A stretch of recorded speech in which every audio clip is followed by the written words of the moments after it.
this story to you guys because there is so much detail in this story, and I want to make sure you guys get all of the details, because sometimes when I try to tell a story, I kind of get all crazy and rambled and I miss parts. So I want to make sure that I am hitting every single point that I can for this story, because every point of this story is very, very important. So without further ado, let's get started. So in 1991, Gypsy was born to Rod and Dee Dee Blanchard. Rod and Dee Dee had met back in, I think it was 1990, because they were only married for a year. But Dee Dee was 24 at the time when she met Rod, and Rod was only 17. So Dee Dee actually became pregnant with Gypsy, and they had dated around 6 months before they tied the knot. And Rod said that less than a year into their marriage, he realized that he had married too soon. And this is his words. He said, "I woke up on my birthday, on my 18th birthday, and realized I wasn't where I was supposed to be. I wasn't in love with her, really. I knew I had gotten married for the wrong reasons." So Rod and Dee Dee split shortly before the birth of Gypsy Rose. In July 27th, 1991, that was when Gypsy Rose was born. It says that authorities were initially unsure of Gypsy's real birth date because Dee Dee had falsified her daughter's birth certificate. They had to turn to Gypsy's father, Rod, to solidify the dates.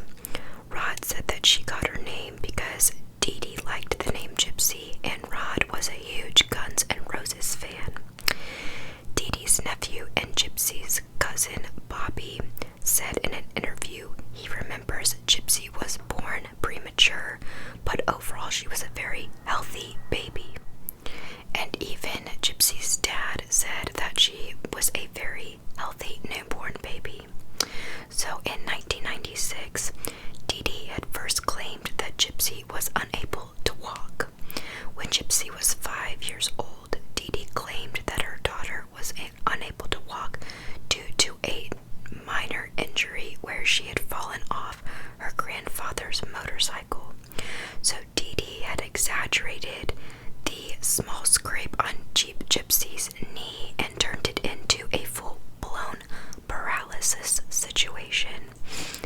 So Petra, which is the cousin, recalls 2 instances in which he questioned the truth of Dee Dee's claims about Gypsy's health. Once was when Gypsy pushed her cousins around in her wheelchair, and again when she jumped on the trampoline with them. When Dee Dee spotted Gypsy on her feet, she would yell at her to get back in her chair immediately, and Gypsy would immediately fall to the ground, acting like she was having her paralysis, and she crawled back into her chair. Crazy. So in 2001, doctors were treating Gypsy for muscular dystrophy and leukemia. Doctors at Tulane University Hospital tested Gypsy for muscular dystrophy.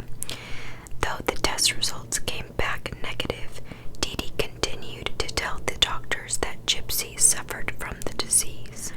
Dee Dee had fabricated Gypsy's medical records, claiming the real records were gone due to the flooding of Hurricane Katrina, which is where they lived before. So few doctors wanted to contest her claim. Only one pediatric doctor, Bernardo Flasterstein, noted that Gypsy's weakness was not due to muscular dystrophy. So doctors carried out surgeries on Gypsy for supposed weakness in her eyes, and they also did other operations such as putting in a feeding tube. They also took out her teeth due to rotting from the medicine that she was taking, because she was on like a ton of different prescription medications due to her mother. They also took out her salivary glands. So in 2000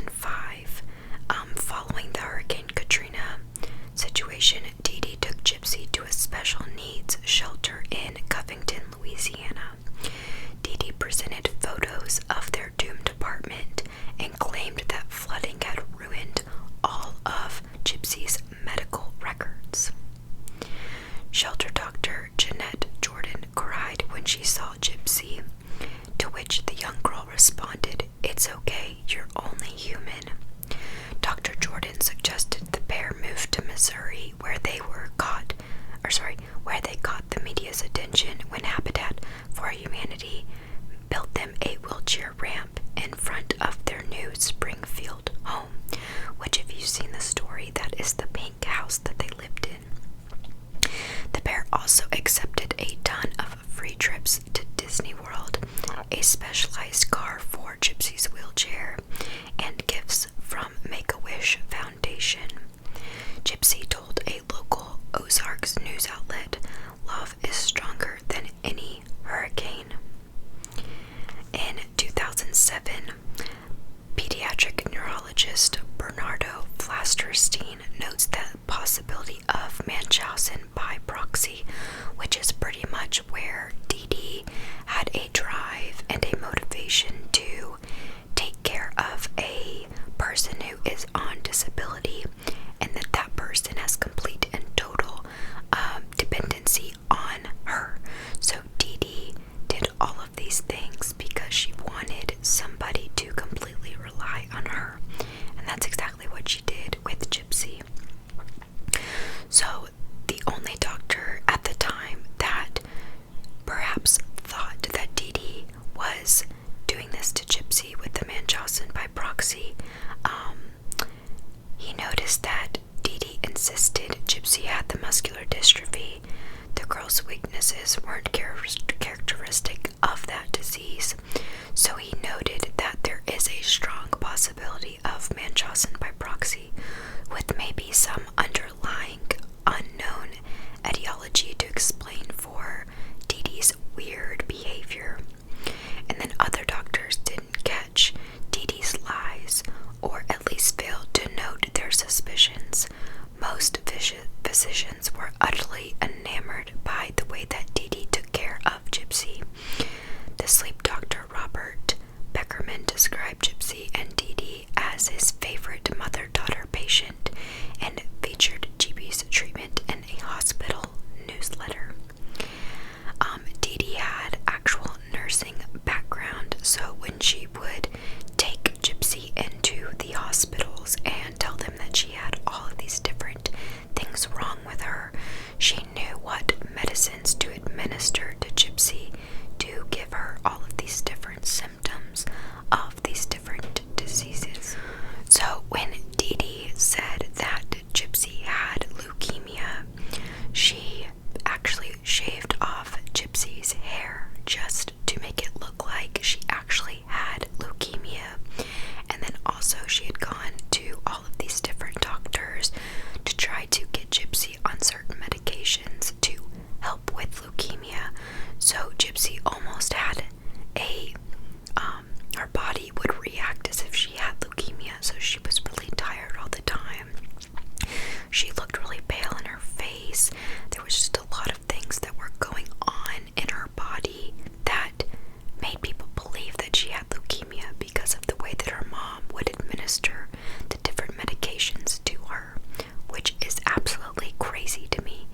But at the time, Gypsy was so young when all of this was going on that she didn't understand the importance of seeing that her mom had been tricking her this entire time.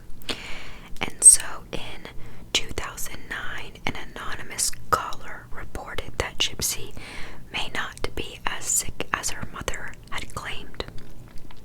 When a police officer visited the Blanchard home to investigate the claim, Dee Dee said there was no inconsistencies in Gypsy's records because the pair were trying to evade Dee Dee's ex-husband, whom she claimed to be scared of. The officer was able to discern from a social security card that Gypsy was 18 years old rather than actually 14 as her mother was claiming on her records. The The investigator wrote that Gypsy does suffer from some type of mental handicap, and that is due to the fact that Dee Dee kept her on a specific regimen. She could only be around Dee Dee. She could not have other friends, and when they were around other people, Dee Dee would actually hold Gypsy's hand, and if Dee Dee let Gypsy speak and she didn't like what Gypsy was saying to those people, Dee Dee would squeeze Gypsy's hand to let her know that I do not like what you're saying. You need to stop that right now. So at this point, it's now 2011, and Gypsy is considered to be 19 years old due to her actual birth certificate. But since her mom fabricated her birth certificate and said she was born in 1995, that would have made her 15. So in 2011, Gypsy tried to get away from her mom when she met this guy at a science fiction convention. She really was enamored by him. She loved the way that he treated her while they were at this science fiction convention. She had never had that kind of attention from a man before, so she really gravitated towards him, wanted to get to know him better. And I know in the act it had it to where she had gotten a hold of him, I think through Facebook or something, or got his phone number. And so they had started talking through texting, and she would text him all hours of the night after her mom had gone to sleep. And so they had kind of created a relationship based off of text messages. Well, one day Gypsy had enough of her mother. She had decided she was going to run away and go live with this guy that she had met, because I think they had been talking for a while at this point, 3 to 4 months. So she felt comfortable enough to leave everything behind and go live with this guy. So Gypsy had gotten away, had gone to this guy's house, and shortly after that had happened, her mom had woken up to Gypsy not being in the bed. She frantically tried to figure out where Gypsy was. Her wheelchair was still there, so she was confused, but she had had a mutual friend that told her where this guy had lived. So she went over there, told Gypsy she needed to come with her immediately, but Gypsy said, "No, I am allowed to be here. I am of age." And Dee Dee was like, "No, you are a minor," which freaked this guy out because this guy was, I think, in his 30s or 40s. So him thinking she was a minor, he was like, "I'm not messing with that." So Gypsy sadly had to leave with her mother and go back home. And because of this incident, Dee Dee was super, super upset with Gypsy, so she smashed her computer. She tied her to the bed, and she also kept her from eating food for a long period of time to punish her. So after that incident happened, Gypsy kind of laid back on being on the different things on the internet, and she just tried to get in her mom's good graces again. And once she felt like she could finally get some distance from her mom, she got back on the internet and started talking to this guy named Nicholas Godejohn. And it was actually, they met on a Christian dating site, and she told him the total truth about her mother and all of the crazy things that she had been doing to Gypsy. And they had kind of fallen in love with each other because of that, because Nicholas was also not completely in the right headspace. So before she actually met Nicholas Godejohn in 2013, April of 2013, Nicholas was arrested in Wisconsin for lewd acts in a McDonald's. It says that he was arrested for reportedly watching adult media and pleasuring himself in a McDonald's.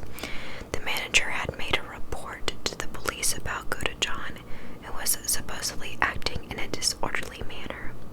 When the police took him into custody, they discovered he was carrying a concealed switchblade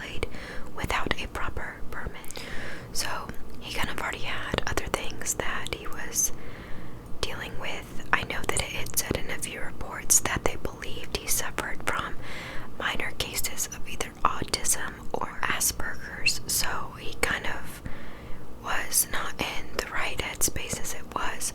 He was still living with his parents, and he worked at a pizza joint just to make some extra money. But when they met in 2013, like I said, they had met on a Christian dating site, and John was really into some really dark things, and of course Gypsy was head over heels for him because he gave her so much attention. He really made her feel important, so she was willing to do anything to make him happy. So he actually introduced her to adult practices involving kinky certain things, like to pose with a knife or pose in very submissive outfits like cosplay outfits, and she would act in all of these different characters for him so that he could get off on it. It was just really, really weird. But of course, since Gypsy had never really had a real relationship, she just thought it was normal. She went with the flow, and she fell in love with this guy through the internet. I mean, they would FaceTime, or I guess it was Skype back then, for hours after Dee Dee went to sleep, because Dee Dee had messed up that other computer, and then she bought a new computer and let Gypsy use it under her supervision. But of course Gypsy used it anyways and would stay up all night talking to Nick on it, and they would talk about how they wanted to run away together, and Gypsy wanted to escape from Dee Dee, I'm sorry. So there was just a lot of conversation back and forth from them for, I think it was about a year or 2 years, where they were discussing her running away and coming to live with Nicholas in Wisconsin and all of these different things. But because of the other incident that Gypsy had with the other guy, she had a feeling that Dee Dee was gonna somehow find her because of how Dee Dee was. So, after 2 years of them talking online, Gypsy thought that it may be a better idea that Nicholas actually meet her mother in a very nonchalant way, very basic way. So they had arranged for him to come meet her in Missouri at a local movie theater that Dee Dee and Gypsy were going to go to see the premiere of Cinderella, and this was in 2015. Gypsy said she wanted her mother to meet John so that the pair could be in an open relationship, but Dee Dee hated John and the relationship he had with her daughter. So when they initially had gotten to the movie theater, Nicholas had seen Dee Dee and Gypsy get their tickets, and Gypsy saw him and told him to wait just for a little bit before he went into the movie theater. Well, the reason why this plan did not work according to how they were hoping it would work was because there was nobody else in the movie theater but Dee Dee, Gypsy, and Nicholas. So it was very obvious that he was there for her because he would sit behind them. And of course, Gypsy couldn't contain her excitement, so she kept looking back and smiling, and Dee Dee hated that, so she had them completely move into a different spot of the movie theater, and Nicholas just stayed where he was. But Gypsy was sneaking text messages to Nicholas saying she wanted him to meet him in the bath. She wanted him to meet her in the bathroom in like 10 minutes. So Gypsy told Dee Dee, "Hey, can I go to the bathroom?" So she let her go to the bathroom. Nicholas and her met in the bathroom. This was the first time they had ever made human contact and touched each other. So it was like the most exciting thing for them since this was their first time seeing each other. Well, they ended up having sex in the bathroom. So it took longer than it should have for Gypsy just to go to the bathroom. So Dee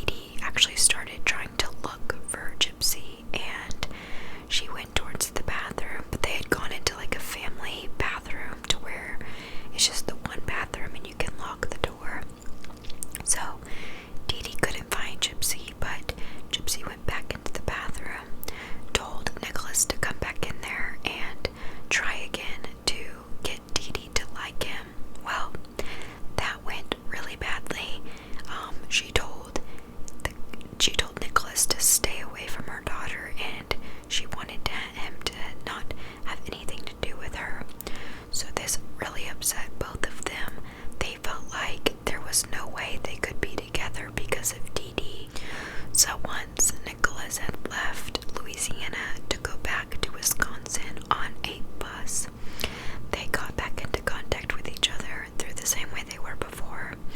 And at this point, they were trying to decide how they were going to be together with Dee Dee in the picture. And they pretty much came to the conclusion that there was no possible way that Dee Dee would ever let them be together, because Dee Dee had so much control over Gypsy. She treated her like she was a little girl. She never wanted her to grow up. She kept her bottled up in this house where she could not go and have friends, and it was just Dee Dee and Gypsy. And at this point, Gypsy was already 21, and so she felt so restrained. She felt like there was no hope for her, and that she had to escape from her mother somehow. So at this point, Gypsy and Nicholas were trying to decide how they were going to make this possible. They knew they only had two choices at this point. Either Gypsy get pregnant with Nicholas's child, or they kill her. So Gypsy felt that a baby would make Dee Dee accept to go to John as part of their lives, but Go to John refused to do it in that manner. And after they had talked about it a little bit more, they began discussing their plans to end Dee Dee's life. Gypsy took hundreds of dollars from Dee Dee to pay for Go to John's transport to Springfield, Missouri. She also provided him with the knife and the gloves to kill Dee Dee. Gypsy hid in the bathroom with her hands over her ears while Go to John was stabbing her mother to death. Now let me back up a little bit. So when Nicholas had gotten to Springfield, Missouri, they were texting back and forth of how Gypsy was going to let him in the front door when he told her that he was there. And because their front door was kind of loud, she made sure that she had kind of cracked the door open right before Dee Dee had fallen asleep, so that it wouldn't make a lot of noise. So they were texting back and forth, and Nicholas was like, "You need to go into the bathroom, shut the door, and close your ears." So that's exactly what she did. Nicholas came into the house, and he went into the bedroom that Gypsy had told him she would like that Dee Dee would be in. Gypsy later explained of the feeling she felt when she knew that Go to John was killing her mother, and she said, "You think that hearing a slaying is like you would hear in a horror film or something, but it's not. You can stand watching a horror film, but hearing someone actually being killed is terrifying. It creates this nauseous feeling in your stomach, and all you can think about is how afraid you are." So June 10th was when Nicholas killed Dee Dee. Gypsy and Nicholas decided that she needed to pack all of her belongings, and they would get a cab and go stay in a hotel until their train, or I think it was just a bus that was going to take them back to where he lived in Wisconsin. So while she was getting all of her stuff ready to go, she started feeling bad about the fact that her mother was now gone. It's like she didn't want her mom to be dead, but she didn't know of any other way that she could escape from her. So she turned all of the air down as low as it could to preserve her mother's body, and she turned off all of the lights, got in the cab with Go to John, and they went to a local hotel. So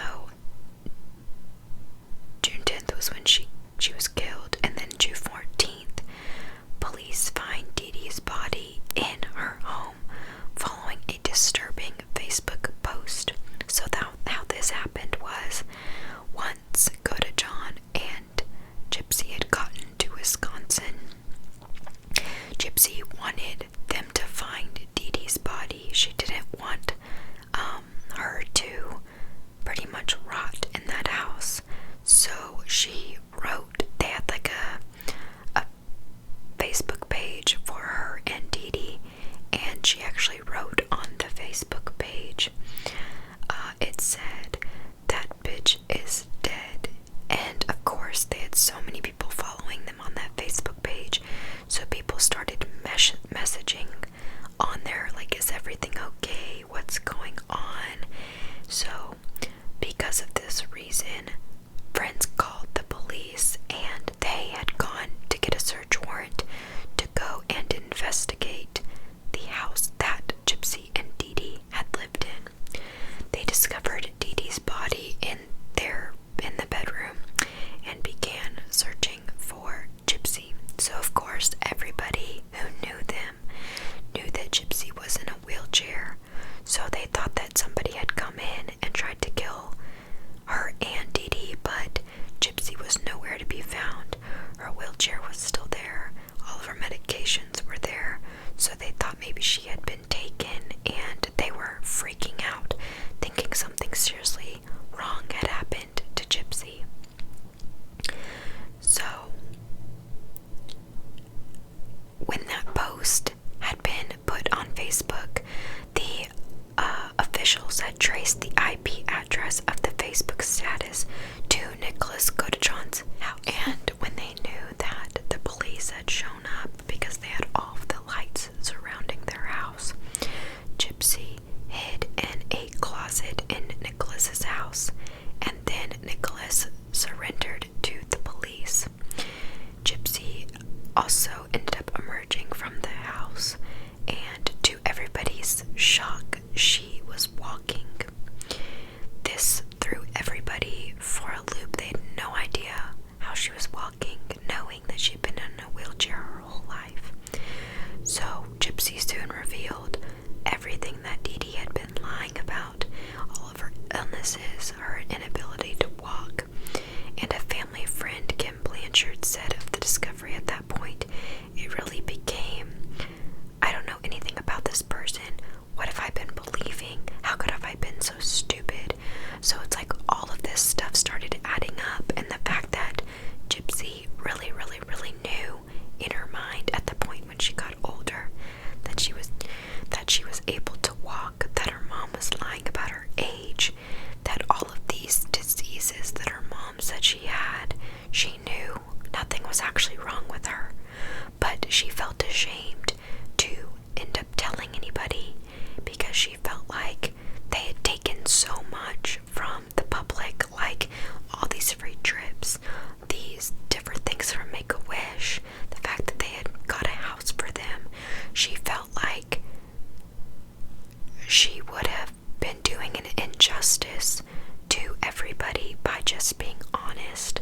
So that is why she never came out and told anybody the truth, which is so sad, because I feel like if she just would have come out and told somebody, none of this would have happened. And sadly it did, because she was a naive little girl stuck in this 12-year-old's mindset, but a 21-year-old's body. And so, sadly, July 5th, 2016, Gypsy was sentenced to 10 years in prison. So when all of the trial situations were going on, Gypsy admitted that she wishes that there was a different way, that she didn't have to kill her mom, but she felt like that was her only escape from what was going on. And she also admitted that she really never actually loved Godejohn after they had been spending all that time together. She realized that he couldn't take care of her like her mother could. He obviously had something mentally wrong with him, so it was her only escape, and she pretty much tricked him into doing all of this for her, for love. But really, in Gypsy's mind, it was just her way of escaping. So poor Nicholas, I know you shouldn't feel bad for him, but I kind of do in a way, only because he ended up getting life in prison due to the fact that he stabbed Gypsy's mom like over 50 times. There was so many stab wounds, and then Gypsy only